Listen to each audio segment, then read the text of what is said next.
आप सभी का बहुत बहुत स्वागत है हमारे YouTube चैनल संस्कृत संकल्प में। दोस्तों, आप सभी को हमारा नमस्कार। चलिए आज शुरू करते हैं संकल्पम भाग 2 का छठा पाठ, जिसमें लेखन्या आत्मकथा पाठ का नाम है और आज हम इसकी बुक एक्सरसाइज करेंगे।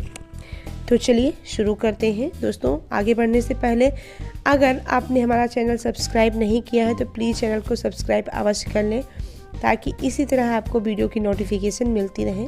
जो भी हम नए वीडियो अपलोड करें वो आपको टाइमली मिलते रहे। चलिए वीडियो शुरू करते हैं। तो अगला यहाँ पे देखिए एक्सरसाइज है एक पदेन उत्तरत। तो इसमें हो जाएगा लेखनी किम प्रकटीकरोति। लेखनी किम प्रकटीकरोति, तो आंसर हो जाएगा मनोभावम। लेखनी क्या प्रकट करती है? मनोभाव प्रकट करती है।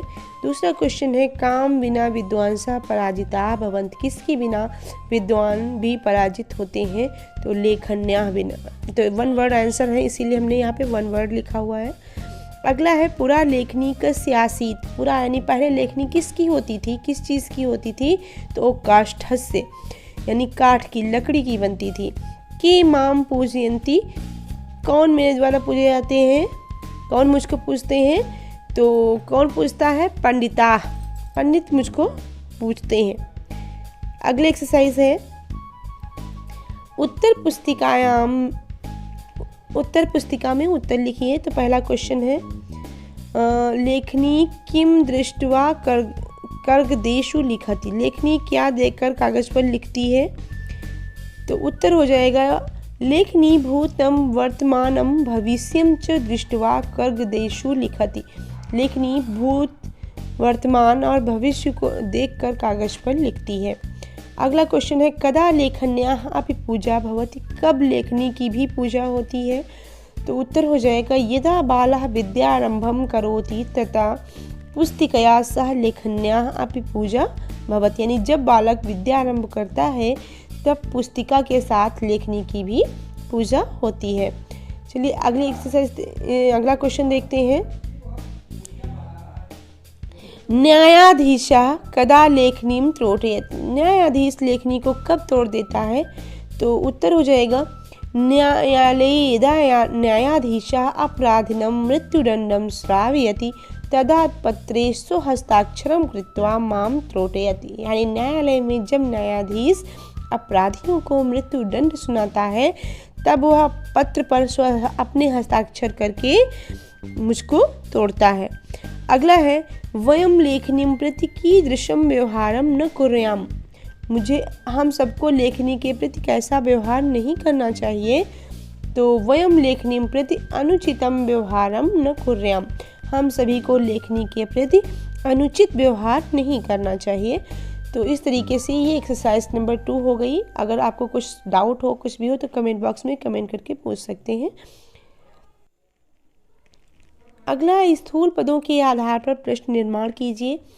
तो हमें ध्यान रखना है, आज हम आपको बताते चलें कि जब कोई भी शब्द जिस विभक्ति में होता है उसी विभक्ति में हमें जो प्रश्नवाचक शब्द होते हैं, जैसे कहा, कम, इन शब्दों को उसी विभक्ति में प्रयोग कर देना होता है। तो इसके लिए हम सभी को क्या जानना जरूरी है? विभक्तियाँ जानना जरूरी है। जैसे कि यहाँ पे लिखा है धवलासनेषु, धवल आसन पर। तो ये कौन सी विभक्ति हो गई? पर किस में लगता है? सप्तमी में लगता है, इसीलिए केशु हो जाएगा। स्पेशली हमें क्या ध्यान रखना है, ये जो लास्ट में शब्द लिखे होते हैं ए सु के सु कया, है ना, का, आन, आद्रम, अंग की बिंदु लगी, तो इन सब से हमें विभक्तियों का पता चलता है और इससे हमें प्रश्न निर्माण करने में ज़्यादा आसानी होती है। चलिए देखते हैं। तो यहाँ पे धवलासनेषु लिखा हुआ है, तो यहाँ पे हम क्या लिखेंगे? केशु लिखेंगे। क्या लिखेंगे? केशु। केशु नित्यम नृत्यामि। किस पे रोज नाचती हूँ? तो सफ़ेद आसन पर। ममामि पूजा पुस्तिकया सह भवति। यानी तो पुस्तिका को हटा करके, इसको हटा के आपको क्या क्वेश्चन बनाना है? ममामि पूजा कया सह भवति, किसके साथ होती है? तो ये कया शब्द यहाँ पे लग जाएगा। धनिका यानी बहुत सारा बहुवचन, एक प्रथमा विभक्ति बहुवचन का शब्द है, तो यहाँ पे क्या लगेगा? हालांकि ये काह नहीं होगा, सॉरी, यहाँ पे काह मिस टाइप हो गया है, गलत टाइप हो गया है। एक सेकेंड, इसको कट करके हम क्या लगाएंगे यहाँ पे, के, क्योंकि ये पुल्लिंग का शब्द है तो हमारा पुल्लिंग के रूप चलते हैं कह, कौ, के। तो के तु माम श्रवणमयी कृता, कौन मुझको सोने की बनाते हैं। तो धनिक लोग जो होते हैं सोने की लेखनी रखते हैं। तो यहाँ पे हमारा क्वेश्चन हो जाएगा के, ये मिस टाइप हो गया है, उसके लिए माफ़ी चाहेंगे। अगला है हमारा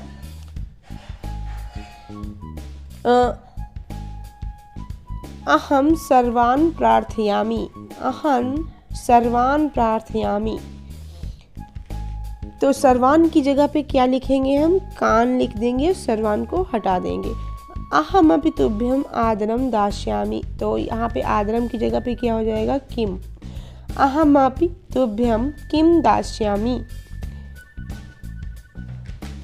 तो 4 नंबर की एक्सरसाइज है ये 4 नंबर की एक्सरसाइज है।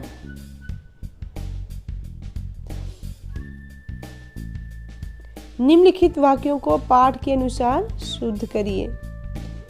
तो अशुद्ध अथवा अशुद्ध चिन्हित कीजिए। तो लेखनी छात्रस्य कृते शस्त्रम नास्ति, तो ये अशुद्ध है, तो उनके लिए शस्त्र होती है।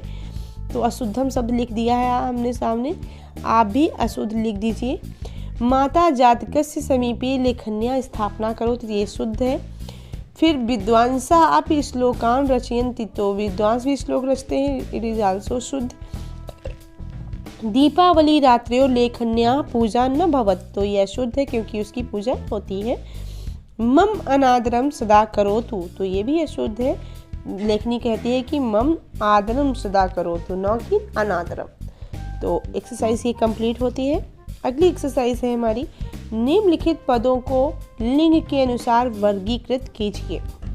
यहाँ पे कुछ पद दिए गए हैं जो कि आपकी तालिका में दिया गया, छात्रस्य शस्त्रम, लेखनी, कलमम, धनिका, कविताम, न्यायाधीशा, कक्षायाम, पत्रे। तो इन शब्दों को पुल्लिंग, स्त्रीलिंग और नपुंसक लिंग के अनुसार अलग अलग करके लिखना है, मैंने यहाँ पे लिख दिया है।